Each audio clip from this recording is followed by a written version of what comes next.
WCBI News at 10 starts now. Good evening and thank you for joining us. I'm Selena Schaefer. It's been 5 weeks since President Donald Trump took office. He's been seen both support and opposition to decisions he's made so far. Those who oppose are raising their voices at rallies and town hall meetings across the country. WCBI's Parker King joins us live in the studio to tell us how Mississippians are voicing their concerns. Parker? Selena, citizens from across the state gathered earlier today at the Burns Belfry Museum in Oxford for a sort of town hall open forum to discuss issues they feel strongly about and hopefully get answers from the leaders who represent them in Washington. Gathering in the hundreds, Mississippians came to Oxford for a common cause. Many say it's to protect their freedom. America's a beautiful, wonderful place. And all the things we talked about today are what makes it beautiful. Some of the issues on their minds: workers' rights, education, and the LGBT community. Some at this forum don't believe these are the priorities for the Trump administration. State lawmakers and congressional leaders were invited to the forum, but none showed. Still, people voiced their opinions about the issues, many getting applause from the other attendees. We had people from Jackson here, we had people from DeSoto County here, and Tupelo, so we actually kind of had northern Mississippi represented, and it actually overwhelms me a little bit. Moving forward, one of our next steps, getting organized, but it also it's really great to know that I'm not alone, and we're not alone, and we are a group, and we have a voice. Participants say they often feel silenced, but this was a platform not only to talk about problems, but also propose solutions. I feel like a lone voice crying in the wilderness sometimes, living in a red state. I've been looking for somewhere to go and say, hey, this isn't right, it's wrong. It felt good. It really did, to know that I wasn't the only person. In Oxford, Parker King, WCBI News. More of these town hall meetings, forums, and walks are being planned in the coming months across the state. And legislators are being invited to these as well. Selena, back to you. All right, thanks for the update here in the studio, Parker King. The Oxford Police Department is currently looking for 2 suspects after a gunshot wounded one man. At around 7:35 Friday evening, the Oxford Police Department responded to the area of Peggy's Road in reference to an assault with a firearm. The victim had a gunshot wound to his leg and stated that he was approached by 2 black males asking for a cigarette. When he approached them, both suspects pulled firearms and attempted to rob him of money and jewelry. When the victim refused to do so, one of the suspects fired their weapon. The suspects fled on foot. However, the victim was transported to Baptist Memorial Hospital and was released shortly after. If anyone has any information, you are asked to contact the Oxford Police Department. Well, nationwide manhunt is underway for a man wanted for murder and aggravated assault in Mississippi. 20-year-old Alex Bridges Deaton is described as a white male, 5'9" tall, weighing 170 pounds, with hazel eyes and brown hair. He's considered armed and extremely dangerous. The Mississippi Bureau of Investigation is assisting the Rankin County Sheriff's Department after deputies discovered Deaton's girlfriend dead in her apartment after a welfare check. Deaton is believed to be driving the victim's car, a white 2012 GMC Acadia, bearing a Mississippi Nurses Foundation tag. If you have any information, you are asked to contact the Rankin County Sheriff's Department. Well, it's been no secret that the Columbus Police Department has been understaffed and in need of new officers. In efforts to assist the need, the department held a career fair and open house at their station Saturday. Potential applicants had the opportunity to see the latest crime-solving technology. Officers hosted canine, firearms, and crime scene demonstrations. Columbus Police Chief Oscar Lewis says that he has plans to showcase the department quarterly until the more than 20 vacant positions are filled. Today is about recruitment. We're looking at interested people today that think they want a career in law enforcement, and that is why we're putting on this demonstration today to showcase what we do as a police department. I solely came out today to search for a career. I've been searching for a career for a while, and the Columbus Police Department, they need a lot of people, they need a lot of help. I feel like I'm that type of guy who would like to go into this field and check this field out and see what this field is all about, so I'm all for it. If you missed today's career fair, Chief Lewis says that you can apply online or stop by the station and complete an application. Well, White House officials are striking back at a report that they tried to get the FBI to publicly refute a news story that was unflattering to the Trump administration. Craig Boswell is at the White House with more. The White House denied a CNN report that Chief of Staff Reince Priebus tried to pressure the FBI to publicly deny news stories that Trump campaign aides were in contact with Russian intelligence officials. Spokesman Sean Spicer argued Priebus had to seek the FBI's help to rebut what he called inaccurate reports following a New York Times story about contacts with Russia before the election. In an off-camera briefing that some news organizations were barred from, Spicer said the FBI contacted the White House first. I find a lot of this offensive. When you talk about us pushing back on something that doesn't exist, at some point answer the opposite, which is what were we supposed to do when presented by information by them? Sit back and do nothing? The FBI has not commented. President Trump had a busy day at the White House. He signed an executive order rolling back restrictions on business, welcomed Peru's president, and met with former primary rival John Kasich. The Ohio governor said he harbors no ill will after a bitter campaign. It's sort of like being on an airplane. You want to root for the pilot. Earlier, the president continued his tirade against the news media at a gathering of conservative activists. They are the enemy of the people because they have no sources. They just make them up when there are none. And he repeated the same promises he made as a candidate. We will promote our values. We will bring back our jobs and our dreams. The president even wrapped up his appearance with the same music he used on the campaign trail. Craig Boswell, CBS News, the White House.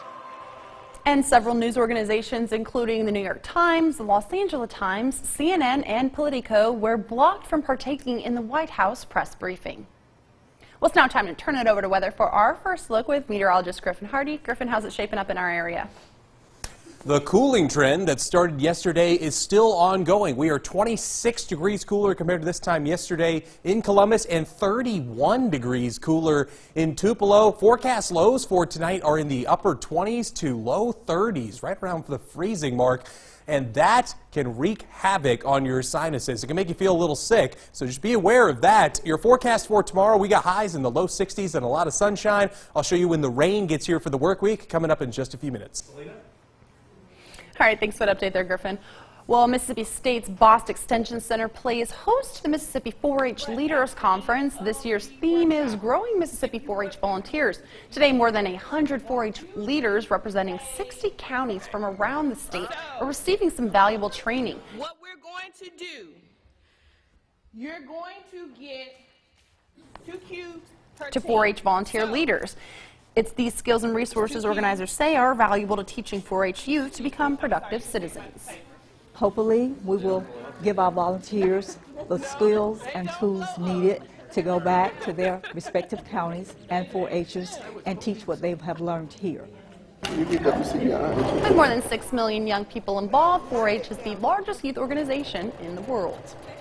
Well, after a 2-month winter hiatus, a group that specializes in living history kicked off its 2017 schedule. The Tom Bigby Pioneers, decked out in early 1800s style clothing, performed some tasks that used to be part of the everyday life, but are now almost a lost art. The club, which meets every 4th Saturday of the month at the Natchez Trace Visitors Center, say that they demonstrate everything from basket weaving to quilt making. J.D. Jones says that they have about 20 members and are always looking for more people to join. They don't have to know anything. They just come. We just kind of encourage to be, dress, dress, and have a craft, and we can teach them the craft. We can use 10 more basket makers. If anyone want to join doing that, or chair caneers, about any of the crafts, it doesn't matter. Basket weaving, leather work. We'd really like to have a blacksmith. That'd be great. Woodworkers. The group started in 1995 and conducted living history programs all over Northeast Mississippi. Coming up after the break, hear if the internet's favorite giraffe has given birth yet. Stay with us.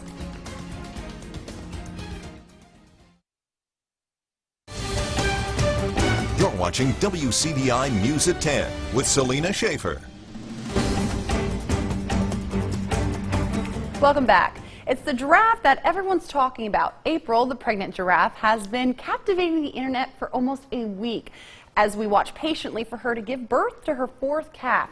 Here's the latest on April and her baby-to-be. April the giraffe at Animal Adventure Park in Harpersville is expecting. She's pregnant and is due any time now. The 15-year-old giraffe is rounding out the last month of her 15-month pregnancy. When the calf is ready to come out, it'll actually do what's similar to a swan dive and will fall 6 feet from mom to the floor. After giving birth, the new calf will stay with its mother for 6 to 10 months. Before moving on to another facility where she can start her own family. Since it's the off-season, visitors can't come to the Animal Adventure Park to witness this miracle of life in person. But that doesn't mean you'll miss it. A camera was set up in the giraffe pen and live streams footage of the enclosure 24/7. That means that even though visitors can't come see April giving birth to the new baby, they can still watch all of the action live online at any time. And people certainly are. Jordan Patch tells us between 1,100 and 1,200 are watching at any given time. Now with our live feed on YouTube, we have people supporting us and supporting April from all over the world. We have viewers that are throughout the United States, also throughout Europe, Australia, and even Asia. And April certainly isn't camera shy. You like the microphone? Patch expects to see more visitors with the zoo's newest member on display this season. This is going to have a huge economic impact in the surrounding area, whether it's hotel stays, gas station purchases, dining. There is a residual effect here. The zoo reopens for its summer season in May. Until then, the world watches as we wait for that new giraffe to literally drop into the world. As of right now, April still hasn't given birth, but we are told for the 5th day in a row that it could be any minute now. Down to a cool, crisp 36 in Tupelo on the Alpha Insurance Skycam. I'll show you when the rain gets here for this week. It's going to be lasting for a while. I'll show you what I'm talking about in your 7-day forecast coming up right after the break.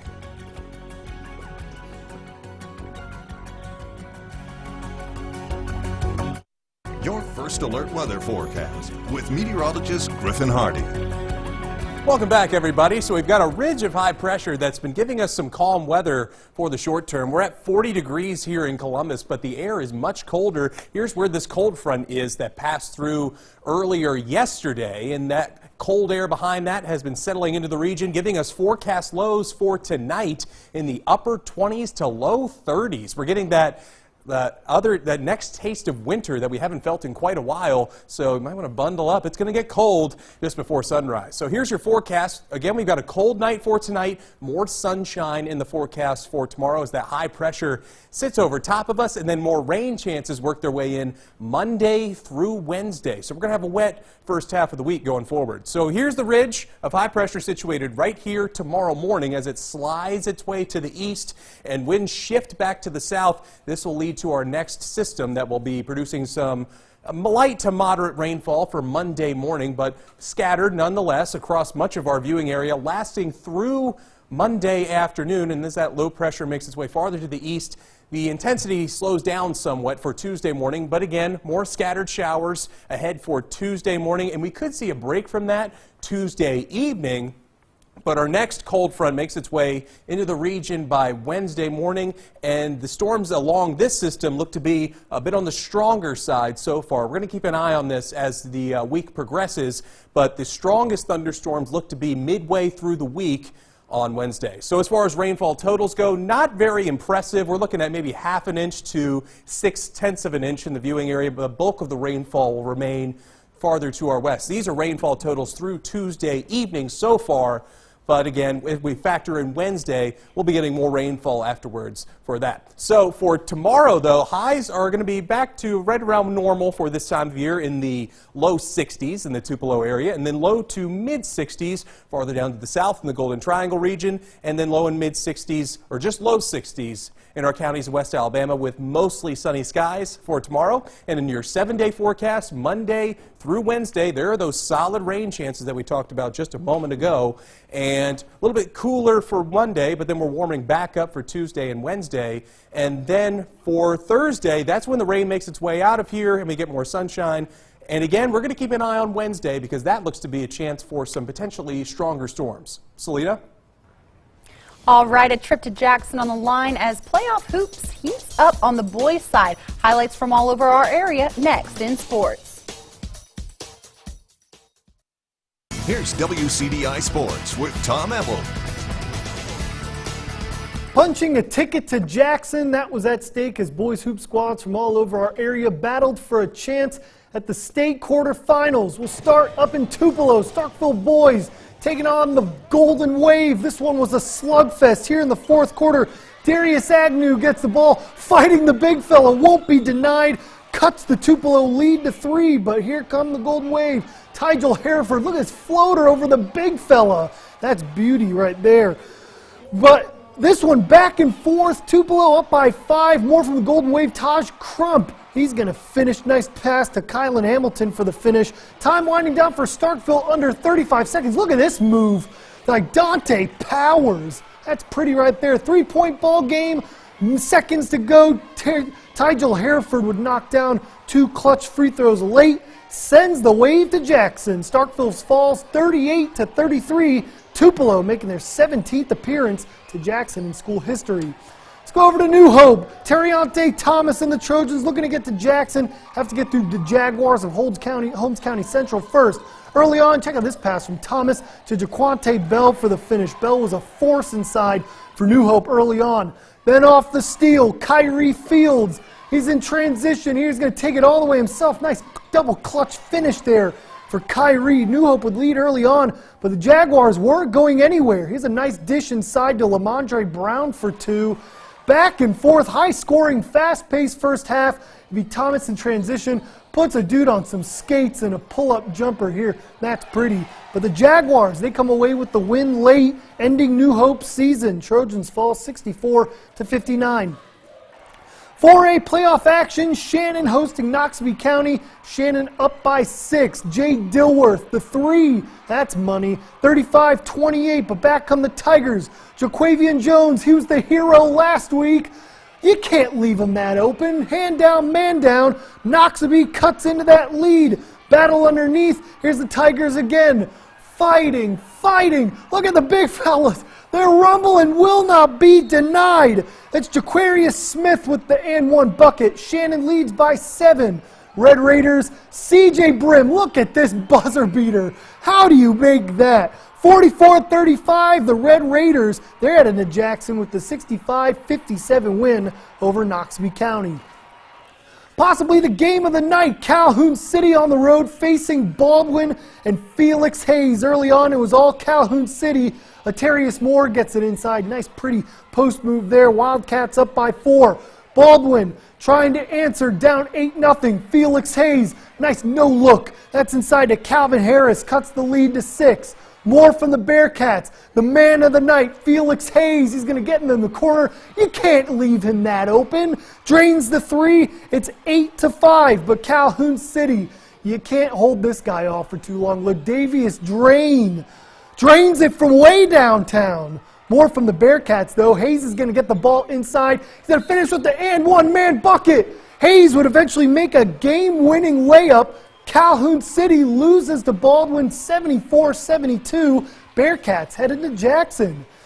Packed house in Okolona. They're on a hot streak right now, facing off against Ingomar in a 2A battle. Chieftains here early on off the steal. Jacorius Stanfield. Nice scooping layup for the finish.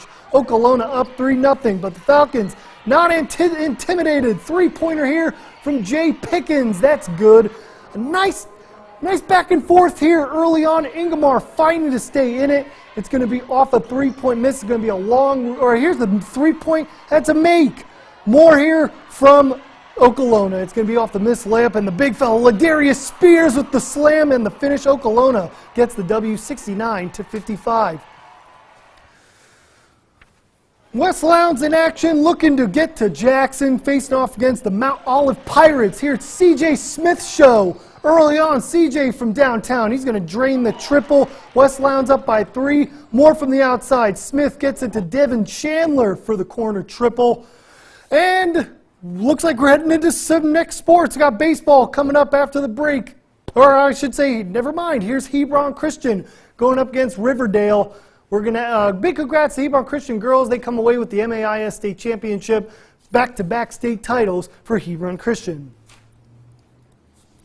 And next in sports, going to the Diamond, Mississippi State and Ole Miss in action.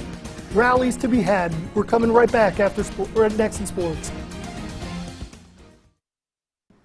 Welcome back and thanks for staying with us here on WCBI Sports. To the diamond we go. Mississippi State looking to make it 6 straight games with 8+ runs scored. They just need to hang on to a late lead. Mississippi State starting their doubleheader today with an afternoon contest versus the Red Foxes of Marist.